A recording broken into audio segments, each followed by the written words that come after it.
No, let go of me! I have to stay. Ma'am, you need to come with me. They dragged me out of his funeral before I even got close enough to see his face. I felt the hand close around my upper arm before I registered who it belonged to. A security guard in a black suit, his grip tight enough to bruise, hauling me backward through the crowd of mourners. My sandal caught on the hem of my dress, and I stumbled, nearly fell, and 100 faces in dark clothing turned to stare at the commotion. Whispers rippled outward like a stone dropped in water. Get her away from the casket. The voice was sharp, commanding, edged with something close to disgust. A young man, tall, sharp-suited, his face a strange blend of features I couldn't quite place, was pointing at me like I was something that had crawled out of the harbor. Who let her in here? I just wanted to, my voice cracked. I didn't even know what I wanted to say. I just wanted to see him. Just once. Just from a distance. You don't belong here, the young man said, his English precise, his accent layered with something I'd later learned to recognize as Korean formality wrapped around Kenyan vowels. This is a private family service. The guard's grip didn't loosen. Around us, Mombasa's afternoon heat pressed down. The smell of frangipani and the sea drifting over rows of white folding chairs. A massive framed photograph of a Korean man, silver-haired, dignified, smiling faintly, propped beside a mahogany casket draped in white lilies. I had never met that man, not once, in 27 years. But something in my chest, something I couldn't explain, told me I belonged there more than anyone else in that garden. Ma'am, you need to leave, the guard said, already pulling me toward the gate.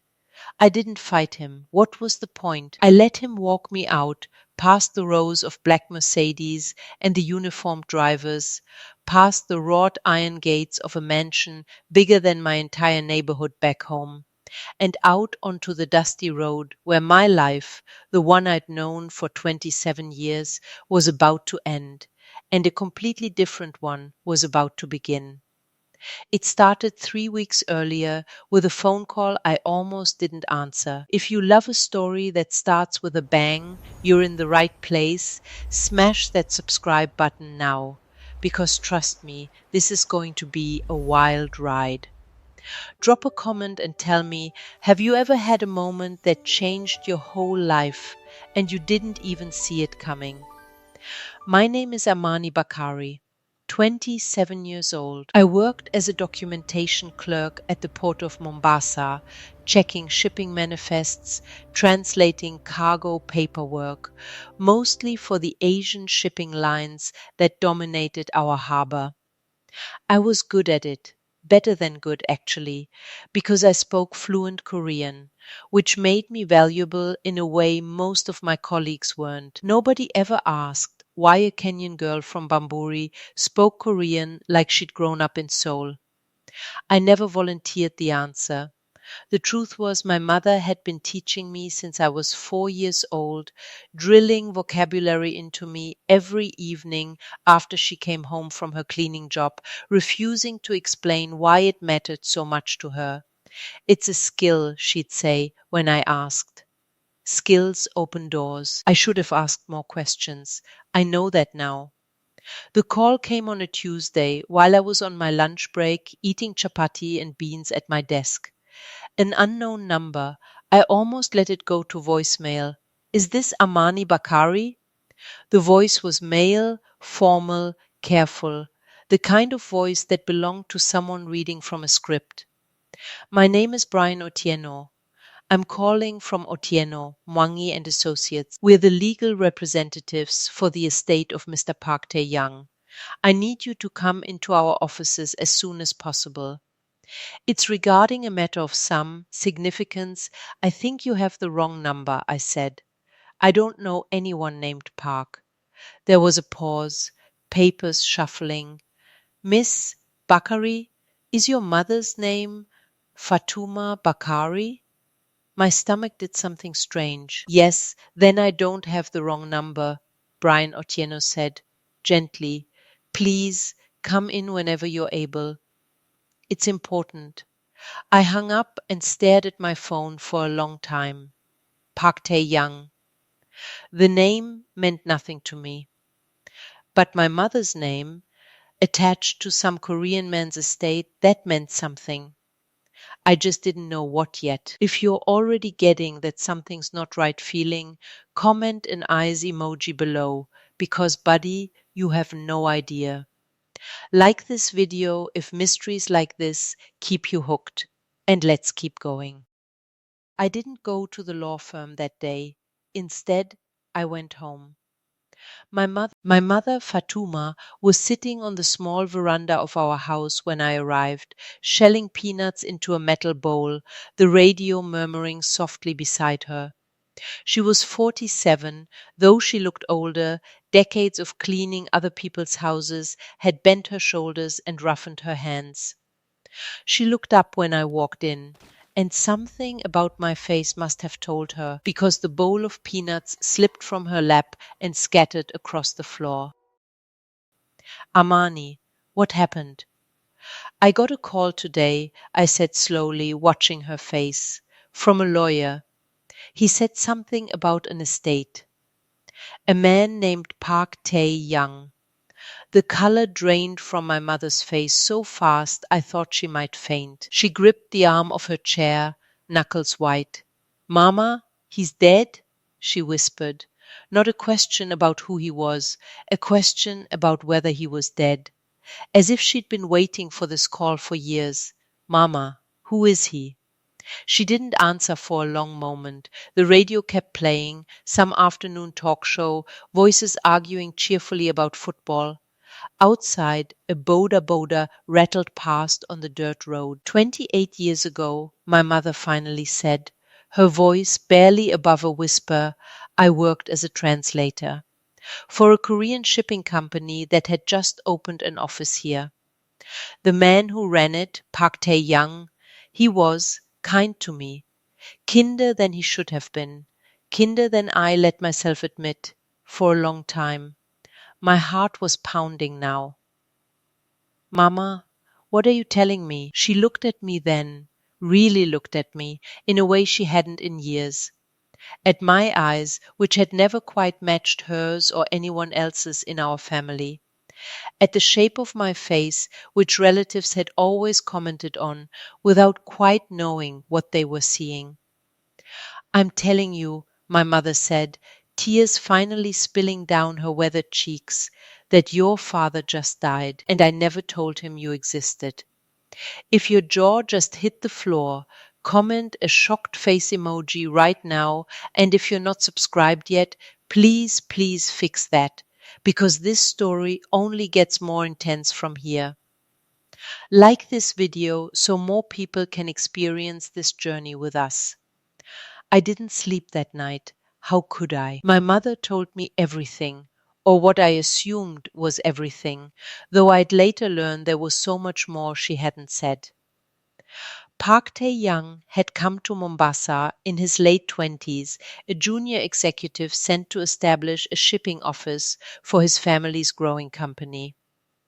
My mother, then 19, worked as his translator and assistant. They fell in love, quietly, secretly, the kind of love that had no future in either of their worlds. When my mother discovered she was pregnant, Park Tae-young was already engaged, an arranged marriage back in Korea, orchestrated by his family to secure investment for the company's expansion. He left for Korea 3 months before I was born. My mother never told him about me. She was too proud, she said, to be someone's secret, someone's mistake, a complication in a rich man's life. I raised you alone, she said, gripping my hands. And I never regretted it. But Amani, if his lawyers are calling you now, after all these years, it means he never forgot. It means somehow he knew. The next morning, I went to the law firm. Brian Otieno turned out to be younger than his voice on the phone had suggested. Maybe early 30s, sharp suit, kind eyes behind thin framed glasses. His office was small but tidy, stacks of files organized with obsessive precision. Ms. Bakari, thank you for coming. He gestured for me to sit, then slid a thick folder across the desk. I'll be direct with you because I think you deserve directness given the circumstances. Mr. Park Tae-young passed away 11 days ago. Liver cancer. He'd been ill for nearly a year. Before he died, he revised his will. Significantly revised it how? Brian Otieno took off his glasses, cleaned them slowly, a small, careful gesture that told me he was choosing his next words with extreme caution. He named you, Miss Bakari, as a primary beneficiary, alongside his two children from his marriage.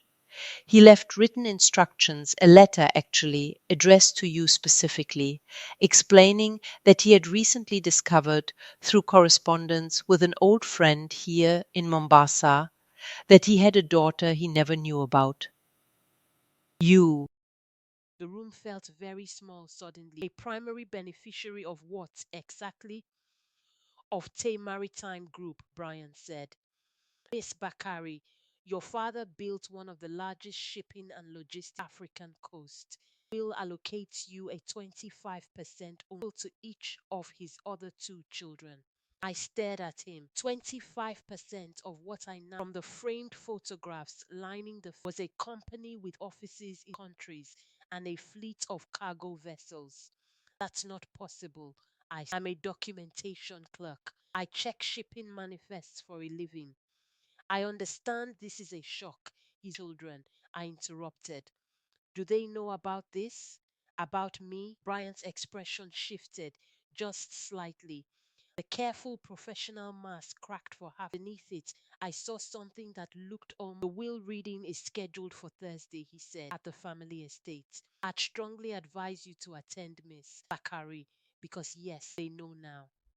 Mr. Park Min-ho, your father's eldest son, has already retained separate counsel, testing the will's validity, specifically the part that names you.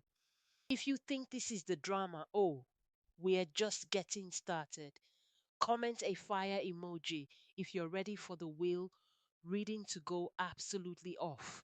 And subscribe now because trust me, you do not want. Thursday came faster than I was ready for. I borrowed a dress from my cousin. The nicest one I owned wasn't nice, she'd said, not unkindly, just honestly. And Brian Otieno picked me up himself, which I appreciated more than I let on, because I genuinely wasn't sure I could have walked through those gates alone. We don't The have another Park choice. family estate sat on a hill overlooking the Indian Ocean. White walls and red tiled roofs, gardens manicured within their lives.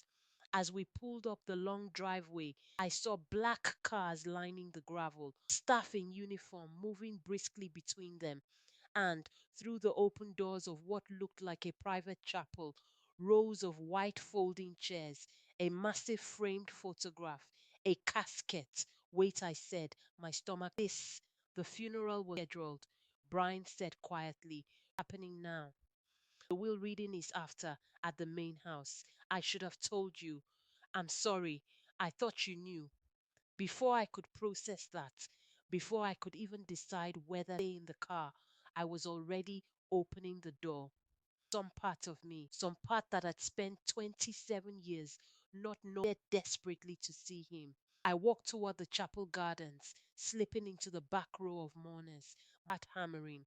I could see the edge of the casket from where I stood. White lilies, a framed photograph of a silver-haired man with kind, tired eyes, eyes that I realized with a jolt looked almost exactly like mine. That's when someone noticed me. A woman near the front turned, frowned, leaned over to Who whisper they? to the man Who beside actually her, dared to come here? tall, sharp suited, I can't believe you unmistakably did in this with him. charge. He turned too, and I watched recognition cross his face, fast and ugly, like he'd seen a ghost he'd been warned about. Security, Park Min-ho said, not even raising his voice, because he didn't need to. Now, and that's how I ended up exactly where this story started, dragged backward through a crowd of strangers, past my father's casket, out through the gates of a house I would later learn was, by rights, partly mine. If you want to know what happens at that will reading, and trust me, it is not what anyone expected, make sure you're subscribed because we are about to walk right back through those gates. Like and comment your predictions before we continue. Brian found me an hour later, sitting on the curb outside the estate's outer wall, my borrowed dress dusty, my dignity in pieces. I'm so sorry, he said, crouching beside me. Minho shouldn't have. That was completely inappropriate, regardless of the circumstances. He thinks I'm some kind of con artist, I said. Doesn't he? He thinks, Brian said carefully, that you're a threat to everything he spent his whole life being groomed to inherit. That's different from thinking you're a con artist. Though I suspect he'd like to believe the second thing, because it's easier. The will reading is in 20 minutes, and you have every legal right to be there, Miss Bakari, more right than almost anyone. He stood, extending his hand to help me up. Come on, let's go do this properly. Through the front door, this time. The library where the will reading took place was the kind of room I'd only ever seen in movies, floor to ceiling shelves, a massive desk, portraits of stern looking men I assumed were Park ancestors. When Brian and I walked in, the room went silent. Park Min-ho sat in the front row beside a younger woman, early 20s, delicate features, eyes red-rimmed from crying, who I'd later learn was his sister, Park Soo-ah. Behind them sat an older woman in an elegant black morning dress, her face a careful mask, her eyes sharp and assessing as they landed on me. Park Tae-young's widow, Min-ho and Soo-ah's mother. You have some nerve, Minho said, standing as I entered, his voice low and furious. Showing up to my father's funeral, and now this. What exactly are you hoping to accomplish? I didn't ask for any of this, I said, surprising myself with how steady my voice came out. I found out 3 weeks ago that my father existed. I found out 2 days ago that he died. I'm not here to accomplish anything except understanding what's happening to my own life. Your life, Minho repeated, his lip curling. You have no idea what you're walking into.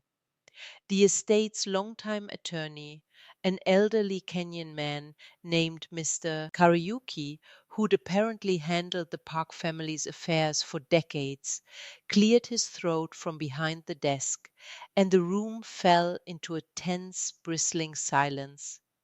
Shall we begin? He said. He read through the preliminary matters quickly: properties, smaller bequests to staff, charitable donations. Then he reached the section concerning Tay Maritime Group's ownership structure, and his voice slowed, became more careful. To my son, Park Min-ho, I leave a 25% ownership stake in Tay Maritime Group, along with the position of Chief Executive Officer, contingent on board approval. To my daughter, Park Soo-ah, I leave a 25% ownership stake. And Mr. Kariuki paused, glancing up briefly before continuing, to my daughter Amani Bakari, born to Fatuma Bakari in Mombasa 27 years ago, whose existence I only learned of in the final year of my life, and whose forgiveness I do not deserve but humbly request. I leave the remaining 25% ownership stake along with this letter, which I ask be read to her privately. The remaining 25%. Wait, I said slowly, doing the math even as the room erupted into noise around me. 25 plus 25 plus 25. That's 75%. Who has the other 25? Mr. Kariuki's expression, for the first time, looked genuinely uncomfortable. The remaining 25%, he said, has belonged, for the past 6 years, to Mrs. Yoon Hye-jin. He glanced toward the elegant older woman in black. Your father's wife. Which means, he paused again, as if even he could hardly believe what he was about to say, which means that no single person currently holds a controlling interest in Tay Maritime Group. Any major company decision now requires agreement between at least 2 of the 3 heirs, plus Mrs. Park's continued cooperation. Minho's face had gone white, then red. This is absurd. This is Miss Kariuki. Surely my father didn't intend.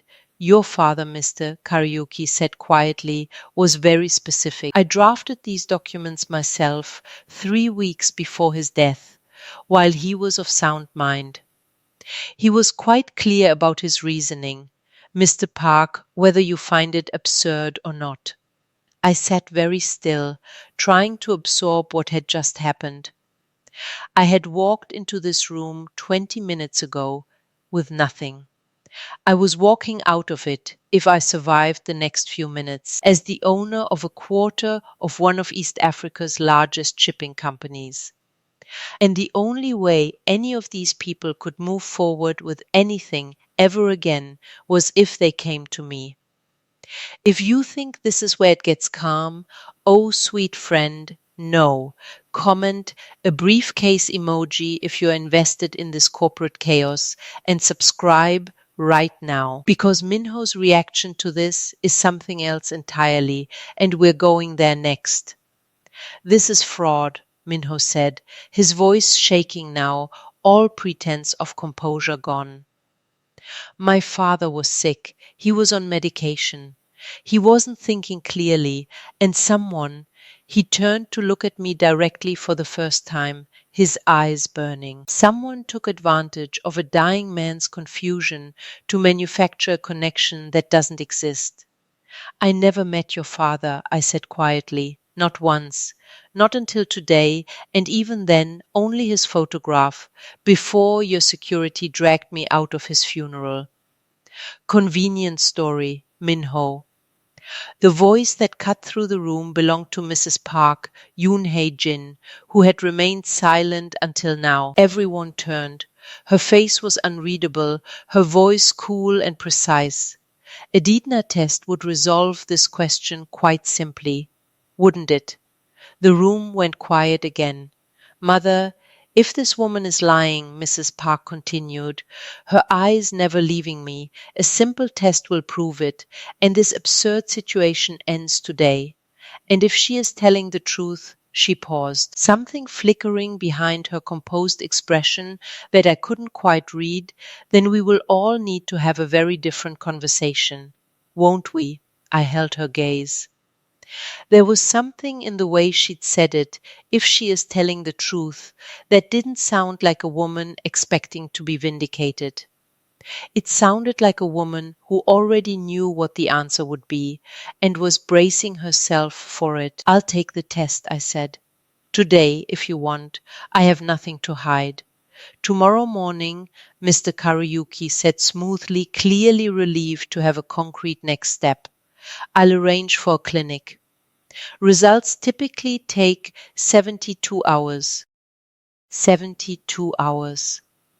3 days that would either confirm I was the daughter of a man I'd never known, or expose my mother's 28-year-old secret as something else entirely. A mistake, a lie, a fantasy she'd constructed, and somehow impossibly gotten a dying tycoon to believe. I didn't doubt my mother. Not for 1 second. But as Brian drove me home that evening, my mind kept circling back to one detail that nobody else in that room seemed to have registered, buried in Mr. Kariuki's reading of the will, whose existence I only learned of in the final year of my life. 28 years. My father had been alive in this country, building an empire less than 40 kilometers from where I grew up, and for 27 of those years he hadn't known I existed. Who had known? And why had they waited until he was dying to tell him? My mother was waiting on the veranda when I got home, the same way she'd been waiting 3 weeks ago when this all began, except this time she stood up the moment she saw my face, and I watched her brace herself. The way you brace for a wave you know is coming. Tell me, she said simply. So I did. All of it. The funeral, the security guard, the will reading, the 25% Mrs. Park's strange composure, the DINA test scheduled for tomorrow. My mother listened without interrupting, her hands gripping the edge of her chair, until I got to the part about Mrs. Park. She said what, exactly? My mother asked, very quietly. Tell me her exact words. She said if I was lying, the test would prove it and end things. And if I was telling the truth, then everyone would need to have a different conversation. She said it like I hesitated, like she already knew what the test would say, like she'd been expecting this for a long time. My mother closed her eyes. Mama, what aren't you telling me?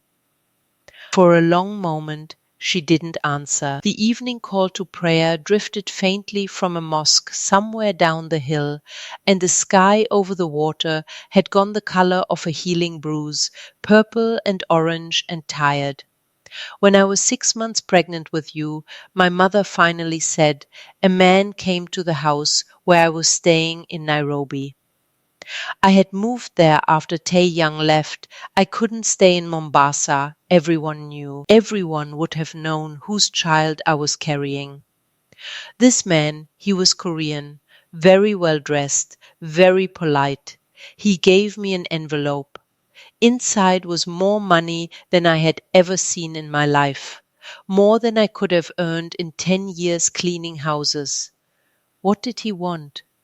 He told me, my mother said, that Tae-young's family was aware of my situation, that they were prepared to support the child generously, on the condition that I never attempt to contact Tae-young again, never tell him about the pregnancy, and never speak his name to anyone who might carry it back to Korea.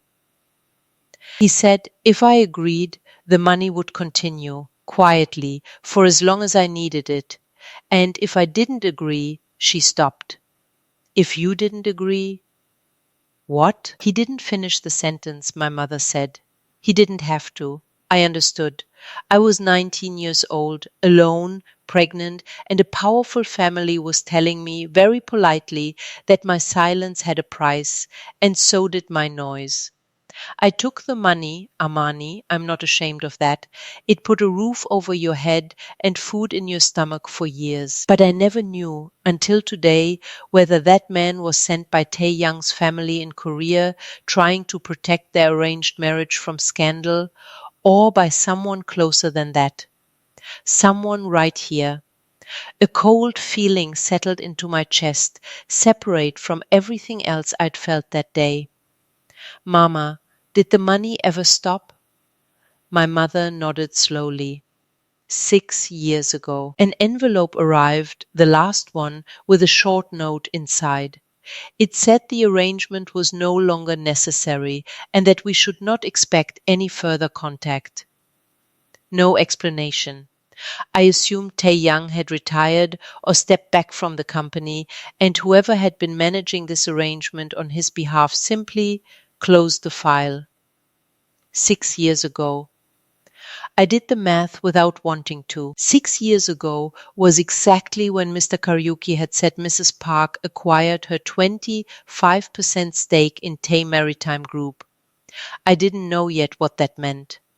But sitting there on our veranda, watching my mother's hands tremble around a cup of tea she wasn't drinking, I knew it meant something. Some quiet, careful arrangement had run for 21 years, and then, 6 years ago, it had stopped. At almost exactly the moment someone in that family had consolidated power. Coincidence felt like a very generous word for it.